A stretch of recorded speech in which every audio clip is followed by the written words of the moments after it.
Vous n'avez pas besoin d'une allumette. Vous n'avez pas besoin d'une cuisinière. Vous n'avez pas besoin d'une conduite de gaz, d'une bouteille de propane, d'une cartouche de butane, ni d'une seule pièce d'infrastructure moderne pour préparer un repas ou purifier votre eau. Vous avez besoin du soleil qui est déjà présent et d'une forme. Une courbe géométrique spécifique que les êtres humains ont découvert comment utiliser il y a des milliers d'années et que le monde moderne a presque complètement oublié comment construire. Je vais démontrer la construction en environ 90 secondes. De l'argile, du papier d'aluminium et une courbe que vous pouvez créer avec un morceau de ficelle. Ensuite, je vais vous montrer quelque chose sur la physique de cette courbe qui vous fera voir chaque journée ensoleillée différemment pour le reste de votre vie. Restez avec moi. Voici la construction. Vous avez besoin d'un bol peu profond, d'environ 45 cm de diamètre. Creusez-le dans la terre et cuisez-le avec de l'argile, ou utilisez un bol en métal de récupération comme moule. La surface intérieure est tapissée de n'importe quel matériau réfléchissant auquel vous avez accès. Le papier d'aluminium de n'importe quelle cuisine fait l'affaire. Des canettes aplaties et lissées avec un marteau fonctionnent. Le mica, un minéral naturel qui se divise en feuilles planes réfléchissantes et qui est extrait de la terre à la main depuis 10 000 ans. Il fonctionne mieux que n'importe lequel d'entre eux et ne coûte rien si vous vivez près d'une formation de granit ou de schiste. Vous pressez fermement la surface réfléchissante contre la courbe du bol. Vous montez l'ensemble pour qu'il s'incline vers le soleil. Ensuite, vous trouvez le point focal, le seul point dans l'air au-dessus du bol où converge chaque rayon réfléchi. Et vous placez ce que vous cuisinez ou tout récipient d'eau que vous chauffez directement à ce point. Par temps clair aux latitudes moyennes, un réflecteur de 45 cm ayant la bonne forme concentre suffisamment d'énergie solaire au point focal pour faire bouillir de l'eau en moins de 20 minutes et maintenir une température de cuisson supérieure à 150 degrés Celsius indéfiniment. C'est suffisamment chaud pour cuire du riz, des haricots, des œufs, du poisson et du pain plat. C'est aussi presque le double de la température requise pour pasteuriser l'eau. 65 degrés Celsius maintenus pendant 6 minutes tuent tous les agents pathogènes d'origine hydrique qui ont un jour rendu un être humain malade. Vous fonctionnez à plus de 150. Le soleil se charge de la stérilisation. Vous ne faites que le pointer correctement. Voilà pour la construction. Maintenant, laissez-moi vous raconter d'où cela vient, car cette histoire est l'une des choses les plus extraordinaires que j'ai rencontrées en faisant des recherches sur n'importe quel sujet. En 212 au JC, la flotte romaine sous le commandement de Marcus Claudius Marcellus a assiégé la ville de Syracuse, sur la côte de la Sicile. Les Romains constituaient la force militaire la plus redoutable sur Terre. Syracuse était une cité-État grecque avec un avantage inhabituel. Elle avait Archimède. Ce qui s'est passé ensuite a été débattu par les historiens et les physiciens pendant plus de 2000 ans, et le débat lui-même vous dit quelque chose d'important. Des sources anciennes, dont Plutarque, Lucien et Galien, rapportent le même récit. Archimède a organisé les défenseurs de Syracuse pour qu'ils placent de grands boucliers en bronze poli dans une disposition parabolique le long du mur du port. Ils ont orienté ces boucliers pour concentrer la lumière du soleil réfléchie sur les voiles et les coques des navires romains qui s'approchaient. Les navires ont pris feu, les Romains, selon de multiples récits anciens, ont levé le siège. Un mathématicien grec, utilisant des miroirs et la géométrie sous le même soleil qui brillait pour tous de la même manière, a arrêté l'armée la plus puissante du monde. L'expérience a été reproduite.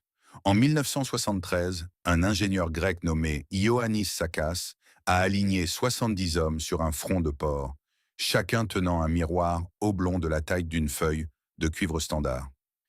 Ils ont pointé la lumière réfléchie vers une chaloupe en bois à une distance de 50 mètres. Le bateau a pris feu en moins de 3 minutes. En 2005, des étudiants du MIT ont reproduit l'expérience avec 127 miroirs d'un pied carré concentrés sur une maquette de navire romain à une distance de 30 mètres. Même résultat. Archimède ne faisait pas de la magie. Il faisait de la géométrie parabolique plus précisément. Les mathématiques des courbes qui recueillent des rayons parallèles et les redirigent tous vers un seul point. Et le même principe qui a incendié les navires romains il y a 2000 ans se trouve en ce moment même dans votre jardin, attendant de cuire votre dîner. Les Aztèques connaissaient dans quelque chose de similaire.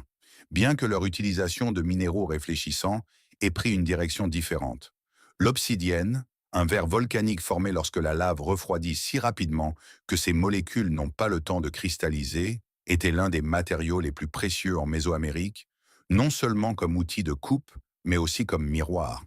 Les prêtres aztèques utilisaient de grands disques de miroir en obsidienne lors de rituels et d'observations astronomiques. Plus concrètement, les lames d'obsidienne étaient utilisées pour allumer des feux par réflexion concentrée en combinaison avec de l'amadou sec. Le principe est le même.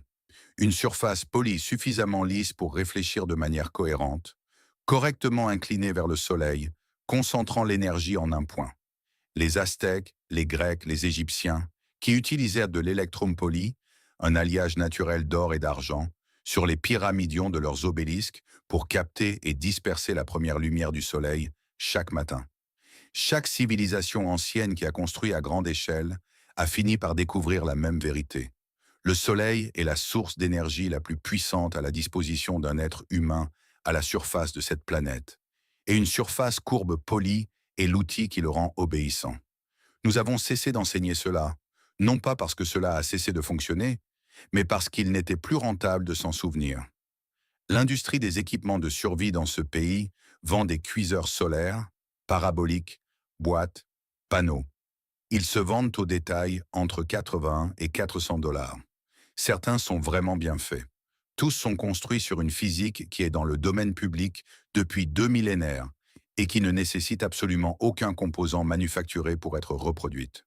Une courbe parabolique pressée dans l'argile ne coûte rien. L'écart entre la valeur de ces connaissances et ce que la plupart des gens paieraient pour une version de marque est l'écart dans lequel vit l'industrie. Vous n'achetez pas la physique lorsque vous achetez le produit. Vous achetez l'emballage de la physique. La physique elle-même a toujours été gratuite. Voici comment fonctionne réellement la géométrie, car comprendre cela signifie que vous pouvez la construire n'importe où avec n'importe quoi. Une parabole est une courbe avec une propriété déterminante. Chaque point de la courbe est équidistant d'un point fixe appelé foyer et d'une ligne fixe appelée directrice. Ce que cela signifie physiquement, c'est que tout rayon arrivant parallèlement à l'axe de la parabole, tout rayon entrant directement comme la lumière du soleil provenant d'une source lointaine, se réfléchira sur la courbe et passera par le foyer. Chaque rayon, tous, peu importe où ils frappent en la courbe, tous convergent vers le même point. Ce n'est pas une approximation, c'est exact. C'est pourquoi les antennes paraboliques sont paraboliques. C'est pourquoi les radiotélescopes sont paraboliques. C'est pourquoi les réflecteurs derrière les phares de voiture sont paraboliques à l'envers, envoyant les rayons parallèles au lieu de les recueillir en un point. La géométrie ne se soucie pas du siècle dans lequel vous vous trouvez, ni des matériaux que vous utilisez pour la réaliser. Une parabole pressée dans de l'argile humide et recouverte de canettes aplaties concentre la lumière du soleil en un point avec la même précision mathématique qu'une parabole en aluminium usinée qui coûte 400 dollars. Pour dessiner votre parabole pour la construction, plantez un piquet dans le sol. Attachez-y une ficelle. Fixez un bâton à l'extrémité de la ficelle et tracez une courbe dans la terre en gardant la ficelle tendue. C'est un cercle approximatif. Ce n'est pas exactement ce que vous voulez. Mais raccourcissez la ficelle progressivement à mesure que vous vous éloignez du centre et vous commencerez à vous approcher de la profondeur parabolique. La proportion qui fonctionne bien pour un cuiseur solaire de 45 cm est une profondeur d'environ 10 à 12,5 cm au centre, avec le point focal situé à environ 12,5 à 15 cm au-dessus du bord. Marquez ce point focal avec un support en fil de fer ou une branche fourchue. C'est là que va votre marmite. C'est là que le soleil frappe pour la surface réfléchissante. Cela vaut la peine de trouver du mica si vous êtes à proximité. Il se présente naturellement sous forme de grandes feuilles planes qui se séparent avec un ongle légèrement translucide, avec une réflectivité qui a été utilisée industriellement pour l'isolation électrique et optiquement pour les fenêtres, avant que le verre ne soit largement disponible. Dans un concentrateur solaire, il fonctionne extrêmement bien car il est naturellement lisse en surface sans nécessité de polissage. Et il s'adapte aux surfaces courbes sans se fissurer comme le font parfois le verre ou le métal. Cherchez-le dans les déblais routiers, sur les berges des rivières ou dans toute formation de granit exposé. Il apparaît sous forme d'écailles planes brillantes qui captent la lumière. Les cultures autochtones d'Amérique du Nord d'Asie du Sud et de Mésoamérique l'ont identifié et utilisé de manière indépendante à des fins réfléchissantes bien avant le contact avec la manufacture européenne. Si vous ne trouvez pas de mica, du papier d'aluminium pressé fermement et sans plis sur la surface d'argile fonctionne bien. Ce qui est critique, c'est la douceur. Le papier d'aluminium froissé disperse la lumière au lieu de la réfléchir de manière cohérente et réduit considérablement votre efficacité. Prenez le temps de l'aplatir. Une cuillère lisse glissée sur la surface du papier d'aluminium élimine efficacement les plis. Une note honnête qui mérite d'être ici.